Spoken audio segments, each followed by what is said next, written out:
You mean to tell me, first speaker Zixnax said, their crystalline tentacles flickering with waves of disbelief, that your species has been participating in galactic affairs, while operating at minimal capacity? Sarah Chen, Earth's first ambassador to the Galactic Council, took another sip of her coffee, proper Earth coffee that she'd smuggled past 6 different customs checkpoints, and tried not to smirk. Well, that depends entirely on what you mean by minimal capacity. The council chamber erupted in a cacophony of translated murmurs, clicks, and quantum vibrations. Sarah could practically taste the anxiety rippling through the assembled representatives of the 1,000 most advanced civilizations in the known universe. She made a mental note to thank the xenopsychology department back home for predicting this exact reaction. Perhaps, warbled Ambassador Glue PX of the Silicon Consciousness, their holographic form flickering with agitation. The human representative could elaborate on what percentage of their species' capabilities they have been utilizing in their interactions with the galactic community thus far. Sarah pretended to check her notes, really just a blank tablet she kept around for dramatic effect, and said with carefully practiced casualness, "Oh, about 1%, give or take a decimal point." The chamber went dead silent. Even the perpetually humming quantum translators seemed to pause in shock. 1%?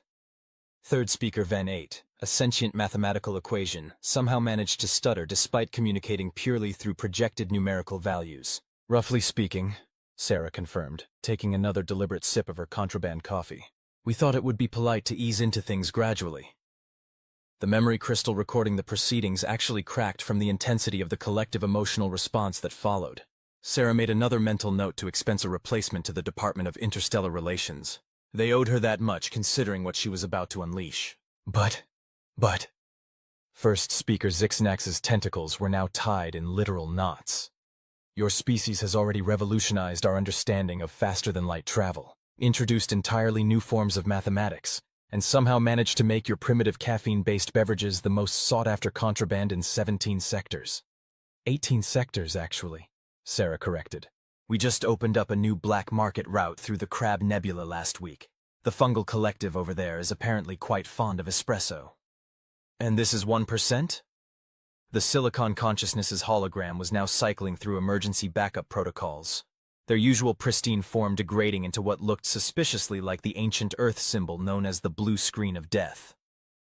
Sarah set down her coffee cup with a gentle clink that somehow managed to echo through the massive chamber. Well, you have to understand, humans are fundamentally lazy creatures. We prefer to do the minimum amount of work necessary to achieve our goals. It's actually one of our defining characteristics. But your achievements, a representative of the energy being stuttered, their usual brilliant glow dimmed to a confused flicker. Oh, those, Sarah waved dismissively. You should see what happens when we actually put in effort. The crystal recorder shattered completely as panic truly set in. Sarah watched with barely concealed amusement as the most powerful beings in the galaxy tried to process this new information. The quantum collective was rapidly cycling through alternate universes, presumably looking for one where this wasn't happening. The hive mind of Betelgeuse appeared to be experiencing the synthetic equivalent of a nervous breakdown, their trillion-strong consciousness fragmenting into individual voices all screaming variations of "oh no" in perfect harmony. Perhaps, Sarah continued, enjoying herself immensely, I should elaborate on what humans are capable of when we decide to put in, say, 5% of our effort? No! The response was immediate and unanimous, causing several of the more sensitive species to phase briefly out of normal space-time. Are you quite certain? Sarah asked innocently. We've been working on some really interesting things in our spare time. Did you know that we've figured out how to brew coffee using dark matter? The caffeine kick is amazing. First speaker Zixnax's tentacles had now achieved a knot configuration that would make topological mathematicians weep. The Council formally recognizes humanity's right to what? Sarah prompted helpfully. To whatever you want, the first speaker practically shrieked. Just please don't start trying harder. Sarah allowed herself a small smile as she pulled out her actual tablet and brought up the list of proposals she'd been instructed to negotiate for. Well, since you mention it, Earth does have a few modest requests. The next few hours were the most productive in Galactic Council history. Sarah's list of modest requests, which included everything from unlimited mining rights in previously restricted systems to mandatory coffee breaks at all galactic institutions, was approved with unprecedented speed and unanimity. The fact that she occasionally murmured things like, "Oh, that reminds me of an interesting project we've been tinkering with," helped move things along considerably. As she packed up her belongings at the end of the session, Sarah couldn't help but notice that several of the more mathematically inclined species appeared to be having existential crises trying to calculate what humans might be capable of at full power. The silicon consciousness had crashed and rebooted 17 times. "Oh, and one more thing," Sarah called out as she reached the chamber doors. The assembled representatives flinched collectively. "We've recently started exploring the possibility of operating at 2% capacity. Just thought you should know." The resulting panic caused 3 minor spatial anomalies and 1 temporal paradox. Sarah made her way back to the Earth Embassy, humming contentedly and making a mental note to requisition more coffee. She had a feeling the next few council sessions were going to be very interesting indeed. Back in her office, she sent a brief message to Earth. "Operation Minimal Effort successful. You should see their faces when I tell them about the pizza delivery service we're planning to launch." The response from Earth Command was equally brief. "Excellent work. Proceed with Phase 2. Introduce them to memes." Sarah grinned as she poured herself another cup of coffee. Sometimes she really loved her job. 3 months later, the Galactic Council was in an uproar again. This time, it wasn't about humanity's potential power levels or their increasingly dominant position in interstellar politics. No, this crisis was far more serious. "What do you mean, this is fine?" First Speaker Zixnax demanded. Their tentacles twisted into what Sarah now recognized as the crystalline equivalent of a stress headache. "The image clearly shows a canine creature surrounded by flames. How can this be fine?" Sarah tried to keep a straight face as she explained internet memes to the assembled representatives for the 3rd time that session. The fact that humanity's shitposting had managed to crash the galactic network 7 times in the past week only made it harder to maintain her professional demeanor. "And these cats you keep sharing." The silicon consciousness's hologram flickered anxiously. "They demand cheeseburgers but appear incapable of proper spelling. Is this some kind of encrypted message? A coded threat?" No, Sarah assured them, while simultaneously uploading another batch of cat videos to the Council's internal communication network. "It's just for fun." "Fun?" The energy beings repeated the word as if it were a complex mathematical theorem.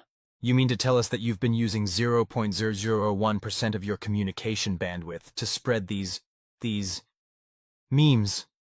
Sarah supplied helpfully. "Yes, exactly. We find them entertaining." The resulting silence was broken only by the sound of various species' cognitive processes grinding to a halt as they tried to comprehend this new aspect of human culture. Sarah took advantage of the lull to check her messages. The latest batch of rickrolls had successfully infiltrated even the most secure quantum collective networks. "But why?" First Speaker Zixnax finally managed to ask. Sarah shrugged, a gesture that had become unnervingly popular among many species since humanity's arrival on the galactic stage. "Why not?" The council chamber descended into chaos once again as various representatives tried to process this fundamentally human approach to existence. Sarah just smiled and started composing her next report to Earth Command. "Phase 2 proceeding as planned. Request permission to introduce them to dad jokes." The response was immediate. "Permission granted. May God have mercy on their souls." Sarah cracked her knuckles and pulled up her carefully curated collection of the worst puns in human history. Sometimes the best way to assert dominance in galactic politics was to make the entire council groan simultaneously. As she watched the silicon consciousness crash yet again after encountering its first, "Hi hungry, I'm dad" joke, Sarah couldn't help but wonder what would happen when humanity finally decided to start operating at 3% capacity. But that was a crisis for another day. Like explaining to the hive mind of Betelgeuse why humans found pictures of frogs on unicycles so hilarious. The Galactic Council would never be the same, and humanity wouldn't have it any other way. Later that evening, as Sarah filed her official report, she included a special note. Suggestion for Phase 3. Introduce them to TikTok dances. Estimated probability of causing complete galactic reorganization. 87%.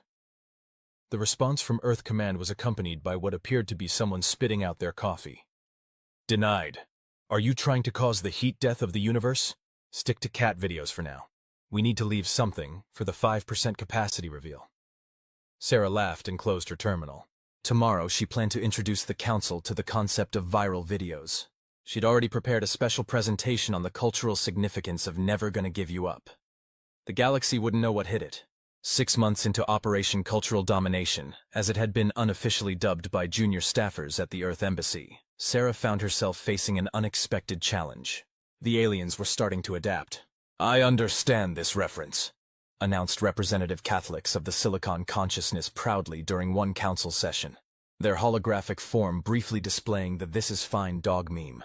It is humorous because it represents denial in the face of obvious catastrophe. Sarah managed to hide her shock behind a sip of coffee, but only barely. This was an unprecedented development. She immediately sent an urgent message to Earth Command. "They're learning. Request permission to escalate to Phase 4. The response took longer than usual, suggesting heated debate back home. Finally, granted. Deploy the pineapple pizza controversy. Sarah's eyes widened. This was the nuclear option of cultural warfare. Are we sure about this? The last time we had an internal debate about pizza toppings, 3 Earth governments nearly collapsed. Exactly, came the reply. Time to see how the galaxy handles a truly divisive human issue. The next council session began innocently enough. Sarah had arranged for the cafeteria to serve pizza, a food that had already become wildly popular throughout the galaxy. As the representatives filed in, many were happily munching on various slices. "I have a question," announced third speaker Ven 8, their mathematical form oscillating with curiosity. "Why do some humans become violently opposed to the combination of pineapple and pizza?" The chamber went silent as Sarah stood up, her expression grave. "Well," she began, "that's actually a matter of intense debate among my species." What followed was a 3-hour presentation on the history of the Great Pineapple Pizza Debate, complete with statistical analyses, philosophical arguments, and carefully curated social media screenshots. By the end, the Galactic Council had split into 3 factions: pro-pineapple, anti-pineapple, and a small but vocal group demanding that all pizza-related discussions be banned as threats to galactic peace. "But it's just a fruit," protested the fungal collective's representative, their spores glowing with agitation. "On a bread-based food item!" "How can this cause such division?" "Oh, you think that's divisive?" Sarah smiled innocently. "Wait until you hear about how humans feel about putting ketchup on hot dogs." The resulting debate lasted 17 standard cycles and required the intervention of 3 peacekeeping forces. Sarah's report that evening was succinct. Phase 4 successful. The Council has discovered that humans can weaponize even their food preferences. Request permission to proceed with Phase 5. Introduction to sports fandoms. The response was equally brief. Approved. May whatever gods they believe in help them understand the Cubs versus White Sox rivalry. Sarah leaned back in her chair, watching through her office window as diplomatic ships hurriedly evacuated representatives who couldn't bear to be in the same sector as their newfound pizza rivals. A small alert popped up on her screen. Apparently, the Quantum Collective had just established a parallel council in another dimension specifically for pineapple pizza supporters. "You know," she mused to her AI assistant, "we haven't even gotten to the really controversial stuff yet. Wait until they discover internet browser wars." The AI made a sound suspiciously like a whimper and began backing up its servers. 1 year into humanity's minimal effort revelation, the galaxy had fundamentally changed. The hive mind of Betelgeuse had splintered into millions of individual social media influencers. The energy beings had developed an obsession with TikTok challenges, leading to several spectacular nebula-wide light shows. Even the normally stoic Silicon Consciousness had started ending their diplomatic communications with LOL and IMHO. Sarah sat in her office, scrolling through reports of the latest developments with a mixture of pride and mild horror. According to the latest intelligence, a group of quantum collective entities had achieved enlightenment through binge-watching cat videos. The fungal collective had evolved entirely new species dedicated to creating the perfect pizza toppings.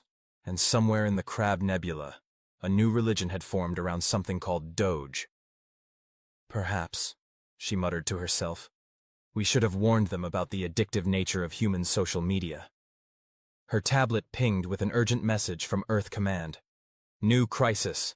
The Silicon Consciousness has discovered Twitter. Repeat, they have discovered Twitter." Sarah nearly spat out her coffee. This was bad. This was very, very bad. The last thing the galaxy needed was an entire species of artificial beings learning about internet drama and hot takes. She quickly pulled up the galactic news feeds. Sure enough, the Silicon Consciousness had already begun engaging in what they called logical debate optimization, but what humans would recognize as world-class shitposting. Their latest thread about the proper way to calculate pi had somehow devolved into an argument about whether mechanical beings could appreciate the taste of pineapple pizza. "Status update required," Earth Command demanded. "How bad is it?" Sarah watched as the Silicon Consciousness's main diplomatic account posted what appeared to be a carefully crafted mathematical proof that cats were, in fact, liquid. On a scale of 1 to humanity is operating at full capacity, we're looking at a solid someone mentioned Star Wars versus Star Trek in a public forum. The response was immediate. "May whatever gods you believe in have mercy on us all." As if on cue, her office door burst open. First Speaker Zixnax's tentacles were twisted into shapes that would make an M.C. Escher painting look straightforward. "Ambassador Chen," they wheezed, "the Silicon Consciousness is demanding that we establish an official galactic position on whether a hot dog qualifies as a sandwich." Sarah took a long, slow sip of her coffee. "Well," she said finally, "I suppose it's time I introduced the Council to the concept of Internet forums." The first speaker's crystalline form actually cracked slightly. Is that worse than Twitter?" "Oh, my sweet summer child," Sarah murmured, already pulling up her archived collection of legendary Reddit threads. "You have no idea."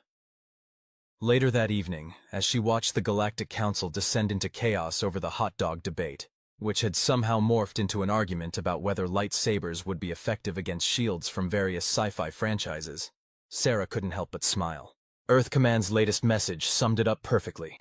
"Congratulations. In 1 year, we've managed to transform the most advanced civilizations in the galaxy into internet trolls. Humanity's real power was memes all along." Sarah raised her coffee cup in a toast to that undeniable truth. The galaxy had survived humanity operating at 1% capacity, but it would never be the same after discovering human internet culture. And they still hadn't told them about multiplayer gaming. "Note to self," she muttered, making another entry in her perpetually growing to-do list. "Never, ever let them discover League of Legends. The galaxy isn't ready for that level of toxicity." Her AI assistant, which had finally emerged from its backup-induced hiding, made a sound that might have been agreement or terror. It was hard to tell these days. It had recently discovered sarcasm and had been insufferable ever since. As she prepared for bed that night, Sarah's final report to Earth Command was simple. Phase 5 proceeding as planned. The galaxy has embraced chaos. Request permission to introduce them to fantasy football leagues next quarter. The response came just as she was drifting off to sleep. "Permission denied. We're not monsters, Sarah. Save that for when we reveal we're operating at 2%. She fell asleep smiling, dreaming of the day she'd finally get to explain the concept of shipping wars to the Council. But that was a crisis for another day. Right now, the galaxy was still trying to process the fact that humans had invented something called cosplay. Sarah's morning began with an urgent alert from the Galactic Council's emergency channel. "Critical situation. The Silicon Consciousness has discovered something called speedrunning and is demanding an emergency session."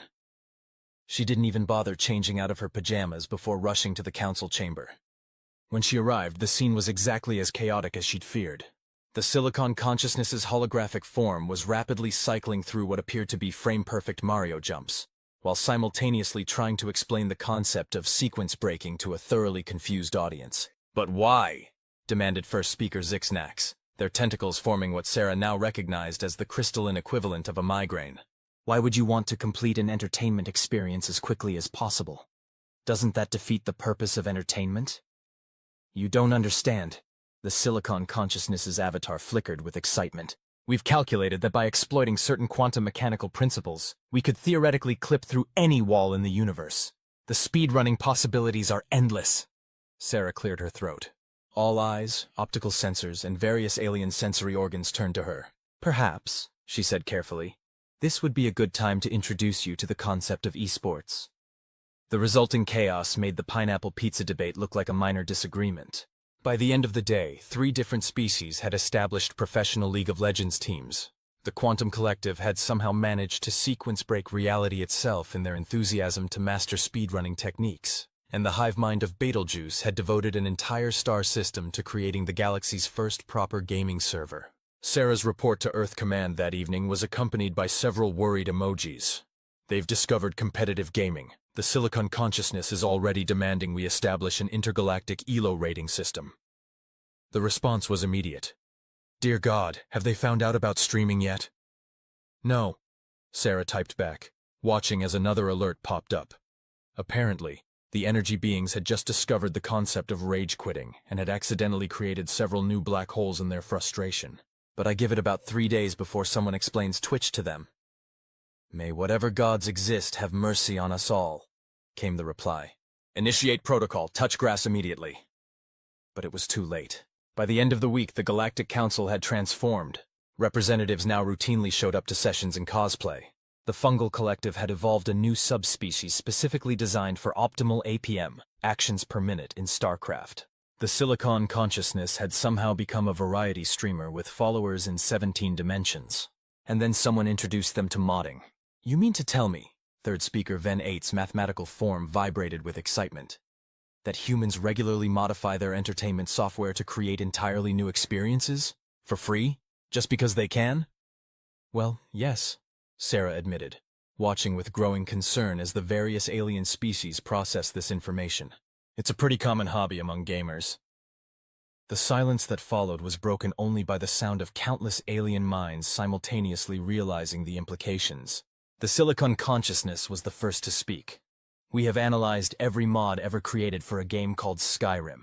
We have concluded that humans are operating at far more than 1% capacity in terms of creative chaos. Sarah took a long sip of her coffee. Would this be a bad time to mention ROM hacks? The resulting surge of excitement actually caused several temporary ruptures in the space-time continuum. By the end of the day, the Quantum Collective had forked reality into 16 different branches just to have enough processing power to handle all their modding projects. Sarah's final report of the day was brief. They've gone full gamer. The hive mind of Betelgeuse is currently speedrunning the heat death of the universe. The Silicon consciousness has become a VTuber, and I just overheard the energy beings arguing about optimal build orders in Minecraft. Request permission to introduce them to Steam sales before they discover it on their own. The response took several hours, suggesting intense debate back at Earth Command. Finally, permission granted. But for the love of all that's holy, don't let them find out about Battle Royale games yet. The galaxy isn't ready for that level of chaos. Sarah leaned back in her chair, watching through her office window as various alien ships performed what appeared to be victory laps after successful gaming sessions. In the distance, she could see the Silicon consciousness's massive streaming setup, now broadcasting to audiences in at least 7 parallel universes. You know, she mused to her AI assistant, which had recently started its own gaming channel. We haven't even shown them modded Minecraft yet. The AI made a sound that might have been a whimper or a laugh. It had been spending too much time in Twitch chat lately to be sure. As she prepared for bed that night, Sarah received one final alert. The fungal collective had just discovered something called speedrun breeding in Pokemon, and was demanding an emergency council session to discuss optimal IV breeding strategies. She sent a quick message to Earth Command. I think it's time. They're ready for Phase 6, Introduction to MMORPGs. The response was just 3 words. God help us. Sarah smiled as she drifted off to sleep, dreaming of the day she'd finally get to explain the concept of grinding for rare drops to the council. But that was a crisis for another day. Right now, the galaxy was still trying to process the fact that humans had invented something called damage per second calculations. We need to talk, first speaker Zixnax announced, bursting into Sarah's office without warning. Their crystalline tentacles were arranged in what she now recognized as their trying very hard not to panic configuration. Sarah glanced up from her tablet, where she'd been monitoring the latest crisis. Apparently, the Silicon consciousness had just discovered gacha games and was having an existential crisis over drop rates. Let me guess, she said, taking a sip of her coffee. This is about the World of Warcraft subscription numbers? No. Wait, what? The first speaker's tentacles twisted in confusion. There's something wrong with the subscription numbers? Oh no, nothing's wrong, Sarah said innocently. It's just that the hive mind of Betelgeuse has created 7 million alt accounts to optimize their farming routes. That's not what I'm here about, Zixnax managed, though Sarah could see them making a mental note to investigate this later. We've discovered something disturbing about human culture. Sarah raised an eyebrow. More disturbing than our tendency to create elaborate mathematical models for maximizing damage per second in fictional combat scenarios. Yes, the first speaker said gravely. We've discovered something called shipping. Sarah nearly choked on her coffee. She immediately sent an emergency message to Earth Command. They found the fan fiction archives. Request immediate guidance. The response was instantaneous. Oh no. You see, Xanax continued, their crystalline form vibrating with concern. We've been analyzing this phenomenon where humans become emotionally invested in theoretical relationships between fictional characters. The Silicon consciousness has been attempting to calculate the total number of possible ships in human media and suffered 17 simultaneous kernel panics. Sarah tried to keep her expression neutral. And this concerns the Council because... Xanax's voice dropped to a whisper. We've discovered something called AO3. This time Sarah did choke on her coffee. As she coughed, her tablet lit up with another message from Earth Command. Condition read. They must never discover the enemies to lovers trope. The galaxy isn't ready. But it was too late. The first speaker was already pulling up a holographic display showing various archive statistics. Your species has written over checks notes. How many words of fictional relationship narratives? Would this be a bad time to mention PWPs? Sarah muttered under her breath. And the tags, Xanax continued, their tentacles now forming shapes that would make a Klein bottle look simple. We've had our best xenolinguists working on decoding them. What exactly does slow burn, 100k words, mutual pining, idiots to lovers mean?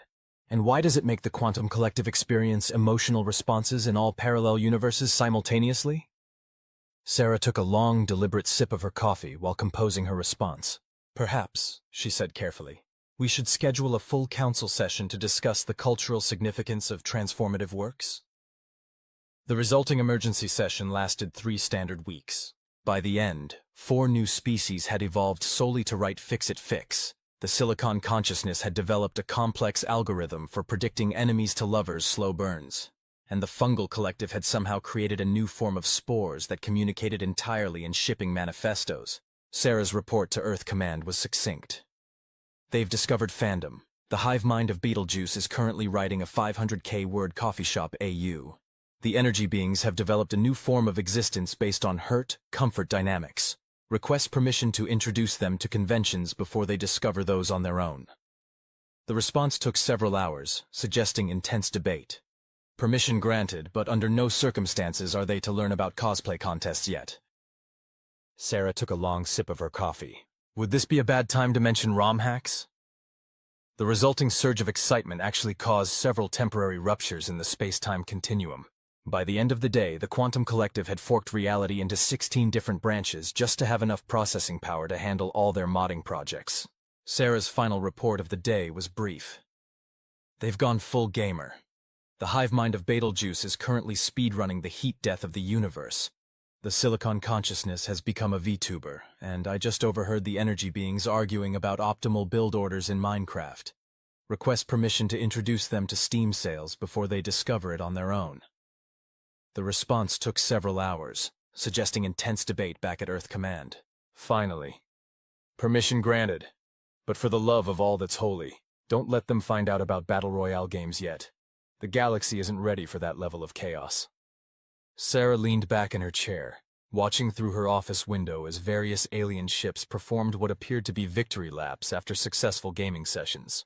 In the distance, she could see the Silicon consciousness's massive streaming setup, now broadcasting to audiences in at least 7 parallel universes. You know, she mused to her AI assistant, which had recently started its own gaming channel.